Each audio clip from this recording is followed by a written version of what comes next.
Rachel and I met in the fall of 2012. I was 27, fresh into a new job in the city, still finding my footing in that phase between being broke and being an actual adult. She was 25, working in marketing at a boutique design agency. We were set up by my college roommate, of all people. He brought her along to a birthday dinner, and she sat across from me the whole night.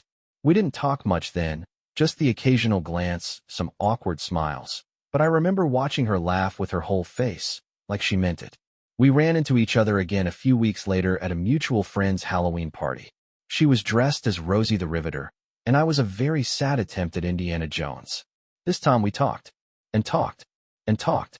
She teased me for not knowing who designed the original Rosie poster. I teased her for drinking hard cider like it was wine. We ended up standing on the porch in the cold for over an hour, just going back and forth, lost in conversation, our breath fogging between us. Our first real date was at this quiet, old bookstore cafe tucked behind a record shop. I remember thinking, as we sat across from each other flipping through pages and sipping black coffee, that I didn't want the night to end.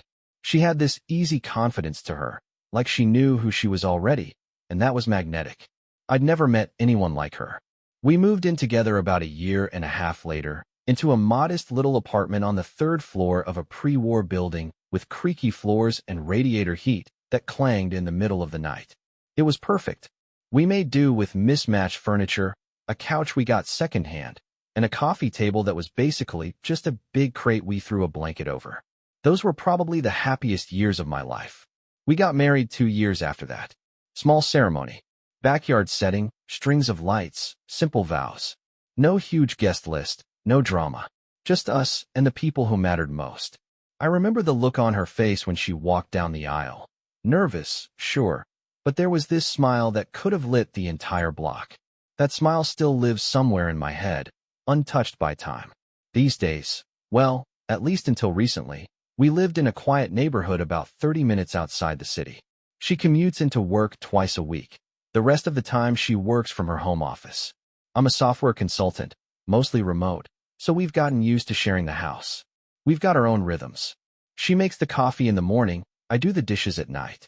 She's the one who insists on fresh flowers in the kitchen every Sunday, even if it's just supermarket daisies. I've always admired that about her, how she adds beauty into the mundane without even trying. We don't have kids. Not yet, anyway. We talked about it a lot in year 3 of the marriage, even met with a doctor to get some clarity on the whole timeline thing. But then life got busy, and we got comfortable. Not in a bad way, just peaceful, stable. We'd go out on weekends, try new restaurants, catch a movie, or just hang out at home binging crime docs. She's obsessed with anything involving unsolved mysteries. I swear she's convinced she could be a private investigator in another life. If you asked me then, I'd have told you we were solid. Maybe not the most exciting couple on earth, but we knew each other. We had our routines, our little inside jokes, our shared playlists, and matching mugs we bought at some corny fall festival 2 years ago. The kind of life I used to envy in other people when I was younger. And somehow, I was living it. At least, I thought I was. If there's one thing I've learned over the years, it's that a marriage isn't made of grand moments. It's built on the boring, the repetitive, the tiny kindnesses that show up on quiet Tuesday mornings when no one's watching. And for the most part, that's what my life with Rachel has been, ordinary in the best way. Our mornings have a rhythm to them. She's always up first, padding around the kitchen barefoot, tying her hair back with one of my old t-shirts. She hums to herself while waiting for the coffee to brew. Never full songs, just fragments of whatever she was listening to the day before. I'm usually 10 minutes behind her, dragging myself out of bed and grumbling something half-human until she hands me my mug with a smirk. She's not much of a morning person either, but she's better at faking it. Breakfasts are usually simple: toast, eggs, maybe a smoothie if she's on one of her health kicks. She reads the headlines on her phone, and I check emails. Sometimes we talk about the day ahead. Sometimes we just exist quietly next to each other. I used to think silence was a bad sign in relationships. Turns out, comfortable silence is one of the best things you can have. By mid-morning, we both retreat to our respective work zones. She works from the spare bedroom we converted into her office, framed art prints on the wall, a tiny cactus on her desk that she named Fred. I work from the den downstairs, Surrounded by whiteboards and half-finished sketches from old project ideas I've convinced myself I'll get back to. We text each other dumb memes during the day or funny quotes from meetings. Once in a while, we meet in the kitchen at the same time and just end up standing there, arms wrapped around each other, not saying much. Those were the good pauses, the moments that made everything else worth it. Evenings are where we really sync up. We take turns cooking dinner. She's the better chef, hands down, makes a killer lemon garlic pasta that could probably end wars. I'm more of a stir-fry with whatever's in the fridge guy. We sit at the dining table, light a candle even if there's nothing special about the night, and talk. About work, news, weird dreams, family drama, anything. Sometimes we play this game where we come up with alternate lives for ourselves, like, what if we moved to Italy and opened a vineyard? Or, what if you became a crime novelist and I your reluctant tech assistant? It's silly, but it makes us laugh. On weekends, we unwind. Saturday mornings are for errands and catching up on chores, laundry, groceries, cleaning out the fridge. In the afternoons, we'll go for walks around the neighborhood or drive out to the farmer's market. There's this little diner we always stop at on the way back, the kind that hasn't changed since the 70s. Rachel always orders the same thing, grilled cheese and tomato soup. Says it reminds her of being a kid. We never had a flashy life. No big vacations to exotic places or wild parties. But we had our own version of happiness. A book shared on the couch. The way she'd curl up next to me on the cold nights, slipping her feet under my legs for warmth. The way she'd absently reach for my hand in public, like it was second nature. I really thought we had something rare. Not perfect, but strong. We fought sometimes, of course, who doesn't? But nothing that ever felt threatening. We always found our way back to each other. Or at least, I thought we did. I guess that's what makes the rest of this so hard to understand. But I'll save that for later. For now, this is the life we had. The life I thought we were still building. If you had asked me a year ago what love looks like, I wouldn't have pointed to something dramatic or movie-worthy. I would have told you it looks like Rachel sitting cross-legged on the couch in her threadbare hoodie, glasses sliding down her nose as she reads a book she's already read 3 times. Or the way she put a hand on my chest every time she walked past me in the hallway, like it was a reflex. Familiar, grounded, real. We used to joke that our marriage was boringly solid. No wild ups and downs, no explosive arguments, just steady. The kind of relationship that grows quieter with time, but not colder. I used to think that was the mark of success, not needing fireworks all the time, just being able to be still with someone and not feel like anything was missing. Rachel and I were big on traditions. Every year on our anniversary, we'd revisit the Italian place where we had our first official date. It's a little family-run spot tucked between a dry cleaner and a comic book shop, nothing fancy, but the food is unreal. We always sat in the same booth. She always ordered the same wine. She joked that we were becoming those people, the predictable couple who ordered without looking at the menu. But I didn't mind. That was our thing. That booth, that meal, that night. It felt like a little checkpoint in our story, a way to remind ourselves of who we were at the start. We also had this photo wall in the upstairs hallway.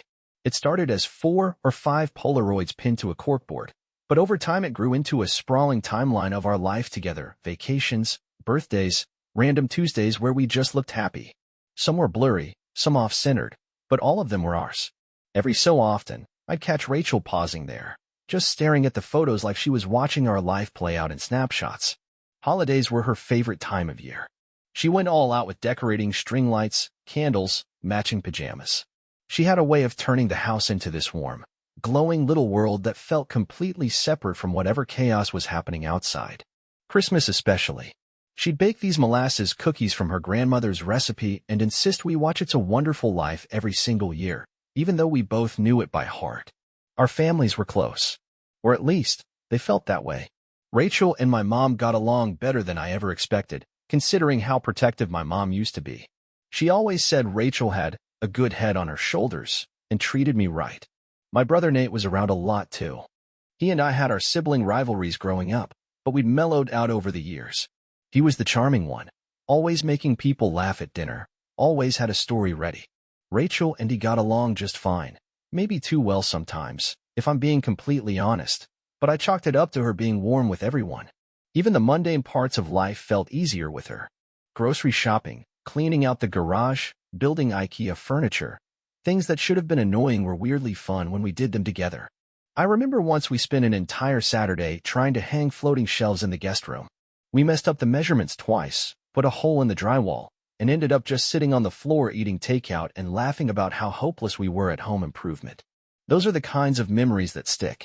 Not because they're extraordinary, but because they were real. I never imagined a future without her. It just wasn't something I ever considered. Not out of naivete, but because we had built something that felt rooted. We had history. We had a home. We had the kind of connection that you don't find often, and once you do, you hold on tight. Or at least, that's what I did. It didn't happen all at once. That's the thing I keep coming back to. If it had, maybe I would have noticed sooner. Maybe I would have asked more questions. But it crept in like fog, quiet, slow, almost unnoticeable at first. I think the first time I felt it was on a Sunday. We were sitting on the couch watching a documentary, and Rachel was on her phone the whole time. Nothing new there, she works in marketing. Her phone's always buzzing, but it was different. She wasn't scrolling absent-mindedly.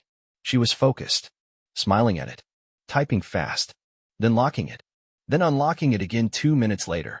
That's what got me, I think. The loop of it. Like she couldn't stay away from whoever was on the other end.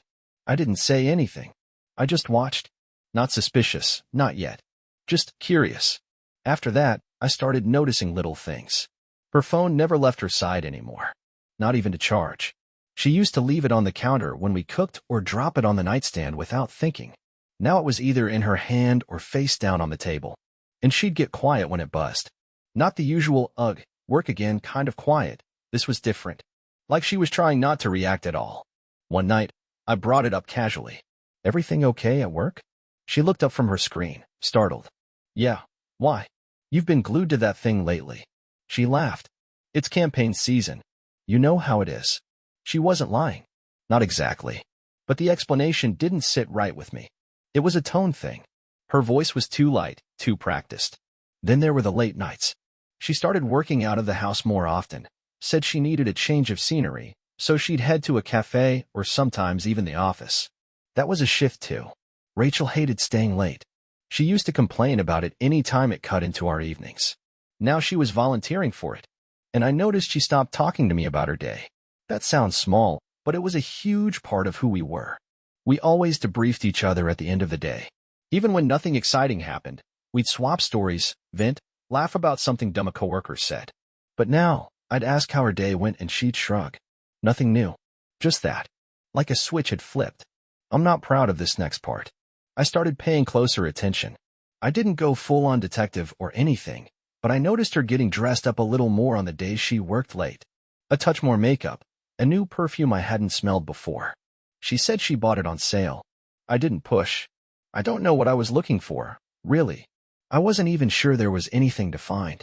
It's not like Rachel had ever given me a reason not to trust her. But something in my gut had started to ache. A tight, quiet feeling I couldn't shake. The kind that makes you double-check the locks at night, even when you know you locked the door. I told myself I was being paranoid. That this was just a rough patch. That we were both busy, a little disconnected, and it would pass. I told myself a lot of things. For a while, I tried to convince myself it was just stress. We were both working long hours, barely seeing each other in daylight. She had a few big projects going on, and I was trying to land a new client that could have doubled my workload. Life gets noisy. People drift a little. That's what I told myself, because the alternative, the one I refused to even name, wasn't something I was ready to consider. Still, the distance between us was becoming impossible to ignore. Rachel wasn't cold, exactly. She wasn't angry or withdrawn in the way people usually describe a crumbling relationship. It was more like she had taken a step back from our life without telling me. Physically, she was still there, making coffee in the mornings, curled up with her laptop on the couch at night. But mentally, emotionally, she was somewhere else.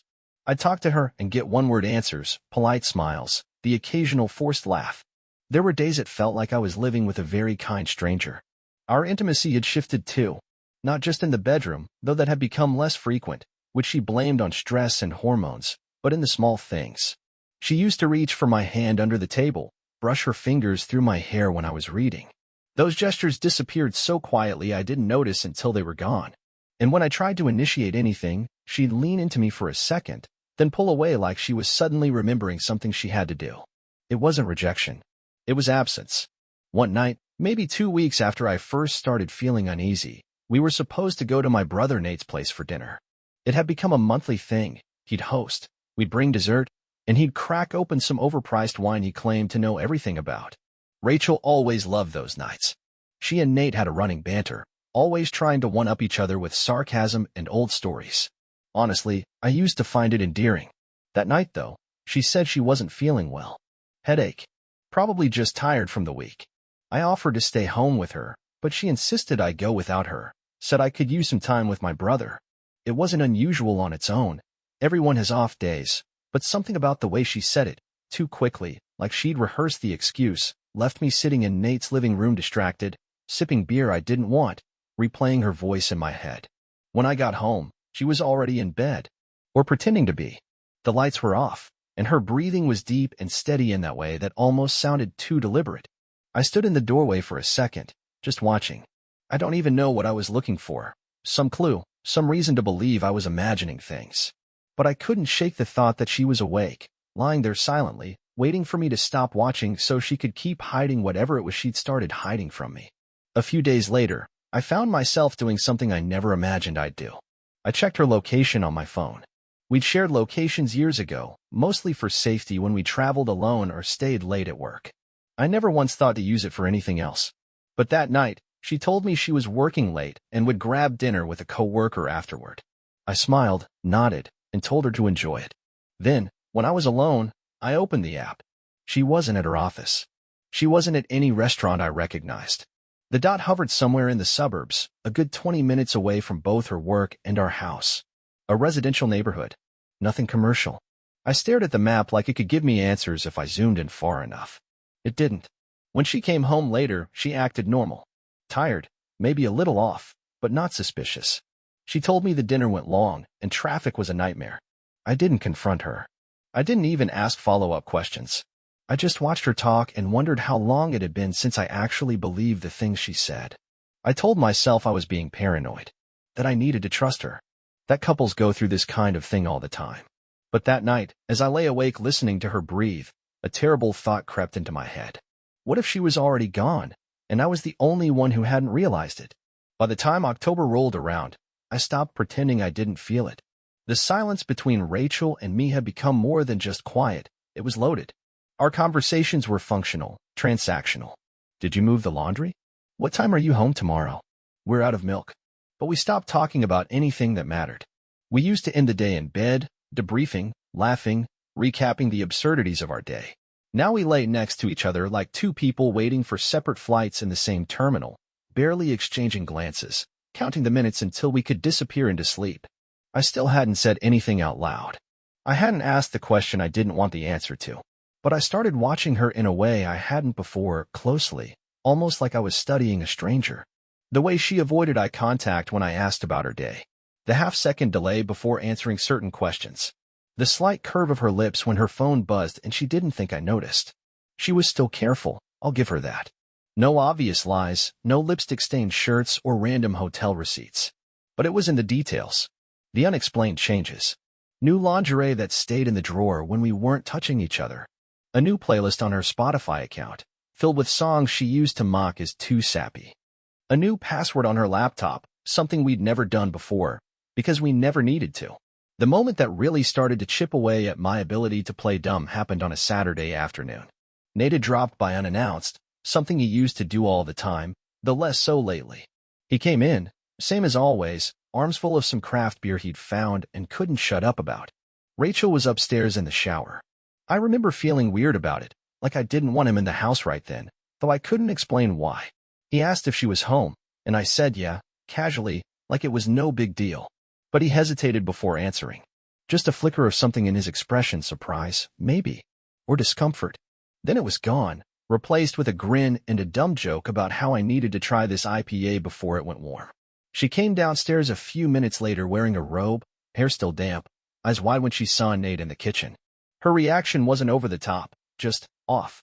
She was too upbeat, too surprised. She greeted him like someone bumping into a former coworker they hadn't seen in years, not the brother-in-law who'd been coming over for game nights and barbecues for the better part of a decade. She laughed louder than usual, talked faster. And Nate? He didn't look at her much. barely made eye contact.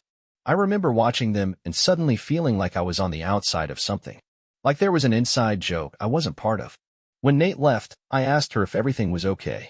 She said sure, why wouldn't it be? I shrugged, didn't press. But that night I replayed that exchange more times than I care to admit. From that point on, the thoughts started following me around. At work, in the car, in the grocery store. I'd be comparing cereal boxes and out of nowhere my brain would flash back to her smiling at her phone or laughing too hard at one of Nate's jokes. I started reading into everything. A forgotten call. A long pause before answering. A change in schedule. I knew I was spiraling, but once those thoughts take root, they don't let go. The worst part was the in-between. The not knowing. Not being able to say for sure if I was losing my mind or losing my marriage. I didn't want to be the guy who snoops, who breaks trust just because he feels insecure. But at the same time, I felt like I was watching the life I built slowly fray at the seams, thread by thread, and all I could do was sit there and pretend I didn't see it happening. Some nights, I'd look at Rachel while she was asleep and feel this strange ache, not just fear of what she might be doing, but grief for what we used to be, for who we were before all this started. I wanted to shake her awake and ask her if she missed us. If she noticed how far we drifted, if she even cared. But I didn't. I just lay there in the dark, silent, suffocating under the weight of everything I wasn't saying. It started out like any other Thursday evening. Rachel was working late again, at least, that's what she said. I was home alone, sorting through bills and tax forms, trying to pull together the paperwork our accountant needed. Rachel handles most of the digital files, and she usually keeps a folder on her laptop labeled tax stuff, but when I opened her desktop, it wasn't there. I figured she might have moved it somewhere, maybe into her documents folder, so I started clicking around, not with suspicion, just out of routine. That's when I saw it. A video file sitting by itself, completely out of place, called Yoga Routine Final.mp4. The name didn't feel right. Rachel never records herself working out. She barely tolerates virtual yoga classes, let alone filming one. I stared at the name for a few seconds, trying to convince myself it was nothing. Maybe a downloaded video from someone else, a file she forgot to delete. But something in my gut twisted. My hand moved before I could stop it. I clicked. The video opened with a shaky, low-lit shot of a bed. At first, the image didn't register, just soft light and muffled sounds. Then Rachel walked into frame, wearing lingerie I hadn't seen in months. She looked different, looser, smiling in a way I hadn't seen in what felt like forever. The kind of smile you give someone when you think no one else in the world is watching. And then I saw him. Nate. My brother. He stepped into the shot like he belonged there. Like this wasn't a mistake. My entire body froze as I watched the two of them kiss, laugh, undress. Every second of it was worse than the last. It wasn't rushed or awkward. It wasn't shameful or apologetic. It was practiced. Comfortable. Familiar. The kind of thing that only comes after repetition. After trust is long gone. I don't even remember pausing the video. I don't remember anything except the feeling that my chest had been scooped out and left hollow. I sat there for a long time, staring at the darkened screen after it timed out, watching my reflection float back at me in the black glass. I looked like someone else. Someone older. Someone broken in a way I didn't even have words for yet. I didn't scream. Didn't break anything. I didn't even cry. It was too much for that. It was the kind of pain that doesn't show itself right away. The kind that slides in slow, heavy, and cold, and stays there. I walked to the bathroom and turned on the light just to do something, anything. I splashed water on my face and tried to breathe. My hands were trembling. My jaw was clenched so tight it hurt. I gripped the sink, leaned forward, and stared at myself. I asked the one question echoing in every corner of my head. How long? I thought I'd be the one to bring it up. That was the plan. I had rehearsed it in my head a dozen times, how I'd confront her, where I'd sit, what I'd say. I imagined her reaction, the excuses, the denial, maybe even tears. I didn't know what I wanted out of it, closure? Justice? But I knew I couldn't keep pretending. I couldn't eat dinner across from her and pretend she wasn't sleeping with my brother. I couldn't carry that weight alone. But before I could say a word, Rachel beat me to it. She came home earlier than usual that Friday. Her keys jingled in the lock, and the way she stepped inside, calm, steady, told me she wasn't coming in from the cold. She was coming in to finish something. Her eyes found me the moment she walked through the door, and I could see it all over her face. Not guilt. Not shame. Just certainty. She wasn't nervous. She wasn't conflicted. She looked like someone who'd finally made up her mind. "We need to talk," she said, setting her bag down like it was just another Thursday. I stood there in the living room, frozen. I hadn't even moved to close the laptop yet. The room still felt thick with the echo of what I'd seen. She didn't sit. She didn't hesitate. "I know you've probably figured it out by now," she said. "Or maybe you saw something. Doesn't really matter. You need to hear it from me." I didn't say a word. I couldn't. "I've been seeing Nate," she said plainly, like she was telling me we were out of milk. "It's been going on for a while. And no, I'm not sorry." I opened my mouth to speak, but she kept going, cutting through whatever words I might have found. "This marriage hasn't worked for a long time. You just didn't want to admit it. You've become small, predictable, boring. You live in this little loop and think it counts as love. But it doesn't. Not for me." She said it all without blinking. No tremble in her voice. No apology tucked in between her insults. Just the brutal kind of honesty people only give when they've already decided to leave. "I'm going to stay with Nate," she said, folding her arms like this was some sort of business transaction. "We're together now. I've moved my stuff. I just came to tell you before you embarrassed yourself trying to play detective." It wasn't just betrayal, it was a knife she twisted slowly. I couldn't believe the things coming out of her mouth. She looked at me like I was nothing. Like the man she had shared nearly a decade of life with was just a placeholder, a warm body to get her through until she found someone better. My own brother, no less. She turned toward the door, paused, and added, "Don't try to call me. I won't answer. And don't make this harder than it needs to be." Then she left. No tears. No regret. Just the click of the door and the echo of a life that had just been split in half. The house was quiet after she left. Too quiet. I just stood there for a while, surrounded by the ghosts of a life that no longer existed. Everything looked the same, but nothing felt familiar. The furniture, the framed pictures on the wall, even the damn candle she always kept by the window, it all felt like a set someone forgot to take down after the show ended. I didn't sleep that night. I didn't even try. I sat in the kitchen in the same clothes, lights off, listening to the hum of the refrigerator while my mind spun in circles. The anger didn't hit me right away. At first, there was just this weird emptiness. But sometime around 4 in the morning, it flipped. A switch I didn't know I had got thrown, and I stopped feeling like the victim. I stopped wondering why and started asking what now. I wasn't going to beg. I wasn't going to scream or call her 100 times hoping for answers she clearly didn't care to give. She made her choice. And now I was going to make mine. The first thing I did was call the bank. Rachel and I never fully separated our finances, and she was still attached to 2 of my accounts. So I pulled every cent into a new private account, froze the joint card, and called in the loan we had once taken together under my name for a home renovation that never happened. The full amount, due immediately. I knew the bank would pursue her as the secondary signer. It wouldn't bankrupt her, but it would burn through her savings, especially now that she had moved her stuff to my brother's place. Then I contacted my lawyer. Explained everything. Told him I had video evidence of the affair, and that I wanted to move forward immediately. Divorce papers were drafted within 48 hours. Irreconcilable differences, adultery cited. No room for negotiation. And then came the hardest part. I told my parents. I sat across from them in their living room and told them exactly what Rachel had done, and who she'd done it with. At first, they didn't believe me. Not because they thought I was lying, but because the words didn't compute. My mom went pale. My dad just kept blinking, like someone was saying the same sentence to him in a different language. "He left with her," my mom said quietly. "Yeah," I answered. "And they've been sneaking around for God knows how long." I could see it hit them, especially my dad. Nate was their golden child growing up. Charming, talented, always one step ahead. He was the one who could do no wrong. Until now. I didn't ask them to pick sides. I didn't have to. I could tell by the way my father stood up, walked to the kitchen, and slammed the back door shut without saying a word that he'd made up his mind. My mother followed a minute later and said, "He won't be welcome here again. Not after this." Later that night, Nate called. Of course he did. I didn't answer. He called again the next day. And again. And again. I blocked him. Rachel tried too. A short message at first, "We should talk." Then a longer one. "I'm sorry if it came out wrong.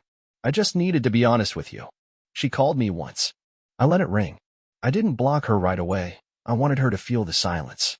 I wanted her to sit in the wreckage and realize that not everything she broke could be walked away from.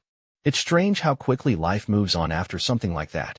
You expect the world to pause with you, like traffic should stop, like people should speak a little softer. But it doesn't. People still honk in rush hour. Emails still come in. The garbage truck still shows up on Thursdays like it doesn't care that your life split in two. It's been a few months since the divorce was finalized. Clean break, thanks to the evidence and my lawyer's precision. Rachel didn't fight it. She didn't try to take anything. I think she realized that whatever she thought she was running toward with Nate, it wasn't going to be simple. I don't know what their life looks like now. I don't care. I stopped looking for answers in places that already hurt me. I moved out of the house. Couldn't stand the walls anymore. Every room felt like it was still echoing conversations that meant nothing in the end. I sold most of the furniture, boxed up the memories that didn't make me sick, and rented a smaller place across town. Clean lines, no shared toothbrush holder, no picture frames full of fake smiles. Just space. Just silence. But this time, the silence wasn't sharp, it was healing. I started doing things I hadn't done in years. Went back to the gym. Took weekend trips to places within driving distance. Bought myself new clothes, not to impress anyone, but to feel like someone again. I went to a concert alone for the first time in my life and stood there in a crowd full of strangers, realizing I hadn't felt that free in years. And then, there was Emma. We met at a bookstore, of all places. I was reaching for a copy of something I'd read before, comfort reading, nothing impressive, and she was standing beside me with the same one in her hand. We laughed about it. Exchanged a few comments about how the author always kills off the best character. I thought that would be it. Just one of those little moments you collect and forget. But a week later, I ran into her again, same shop, different aisle. We started grabbing coffee after that. No pressure. No expectations. Just two people who happened to enjoy each other's company. She was different from Rachel. Not in a way that made me compare them, but in a way that reminded me I could breathe again. Emma didn't ask too many questions about my past. She could tell I was still piecing things together. And for once, I didn't feel like I had to explain everything to be understood. We're taking it slow. She knows I'm not looking to rush into anything, and she respects that. She brings warmth into the room without taking up all the air. And maybe that's what I needed most, not someone to distract me from the wreckage, but someone who didn't flinch when they saw the scars. There are still bad nights. I won't pretend everything's fixed. Some mornings, I still wake up with a weight in my chest I can't explain. But I'm no longer stuck in the betrayal. I'm living outside of it now. And for the first time in a long time, I'm not walking around waiting for the next thing to fall apart. I'm just here. Still standing. Still choosing to keep going. It's been nearly a year now. I don't mark the date on a calendar or anything, but my body remembers. I'll be driving or folding laundry or waiting in line somewhere and suddenly feel that tight, hollow ache just behind my ribs, the one I carried like a second spine for months. It's softer now, less sharp, but it's still there. Grief doesn't leave. It just settles. Finds a corner of your life and sits quietly until you notice it again. People ask me if I ever got closure. I used to hate that word, closure. Like it's some perfect period at the end of a messy, run-on sentence. The truth is, there's no single moment when you stop hurting. No clean line you cross where everything makes sense. It happens slowly. One breath at a time. You stop checking your phone. You stop replaying old conversations. One day, you pass by their favorite restaurant and don't flinch.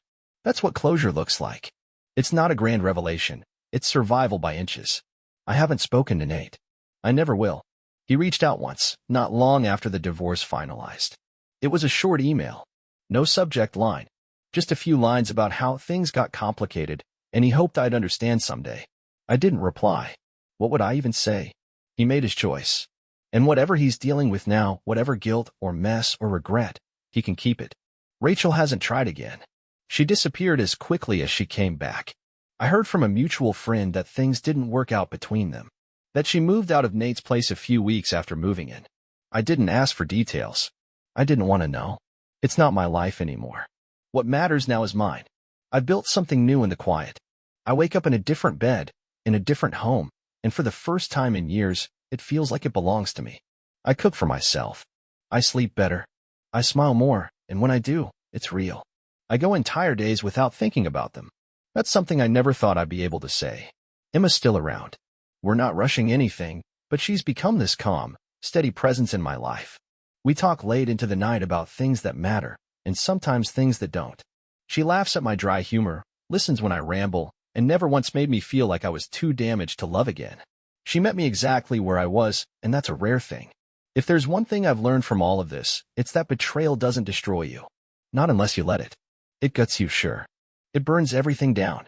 But if you're lucky, or just stubborn enough, you get to rebuild.